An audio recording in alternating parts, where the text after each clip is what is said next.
I'm Joe Giglio for NJ Sports Now on this Tuesday, January the 6th. We are here this time every year. It is the Major League Baseball Hall of Fame voting.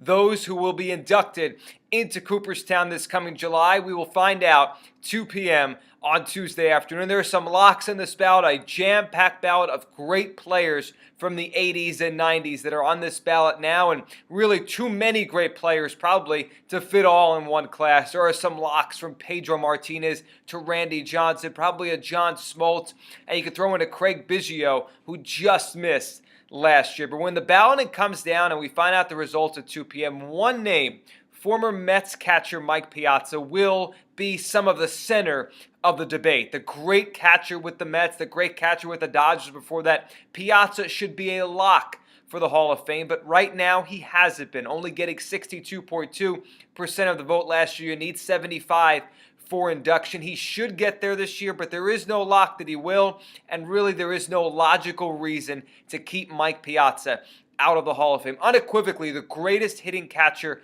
of all time. 427 home runs, a 922 OPS, a 143 OPS plus relative to the league of ballparks he played in at the time. Really 43% better than the average player at that position while he was in his prime, and really throughout his entire career. Piazza was a tremendous offensive player. 7 times in the top 10 of MVP voting. And really, you look back at his 1997 season, Mike Piazza probably put up the greatest offensive season any catcher ever has, with a 360-plus average, over 40 home runs. And really, I don't know if any catcher will ever do that again. Yet, a couple years on the ballot here, Mike Piazza has not gained the traction and is not part of Cooperstown yet. And the question is why? I mean, why would a player with those kind of accolades, a better hitting catcher than anyone that's ever lived, especially, since Johnny Bench? You want to have a debate, Johnny Bench early in his career, Piazza in his prime, we can have that debate. But no one in the last 35, 40 years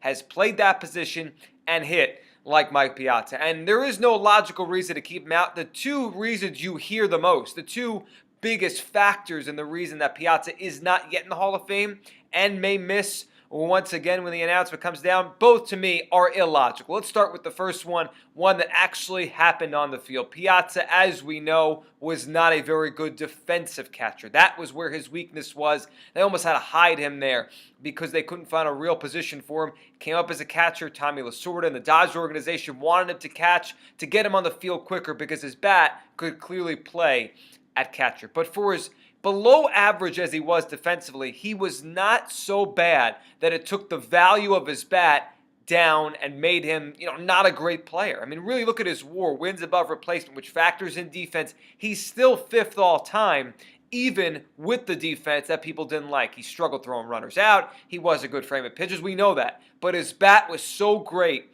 that it overruled whatever defensive shortcomings Piazza did have. And then the one that bothers me the most illogical reason to keep Mike Piazza out of the Hall of Fame, is the speculation or the thought that he might have done performance-enhancing drugs in a time, of course, where there was no testing. 2004 on, Piazza, for the years he was still in the league, never tested positive. When before that, was he on something? Was he not? Did he have back knee? To me, this is all speculation and conjecture. And we're trying to damn an era and say an era didn't exist, or just decide arbitrarily which players may or may not have done performance-enhancing drugs. Did Piazza, was he a clean player totally?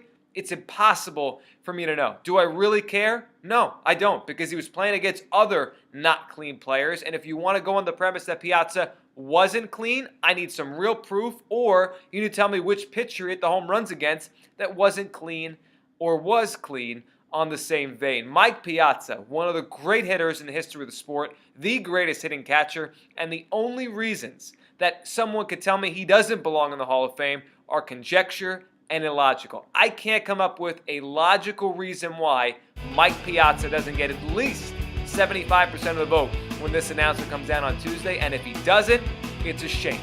I'm Joe Giglio for NJ Sports.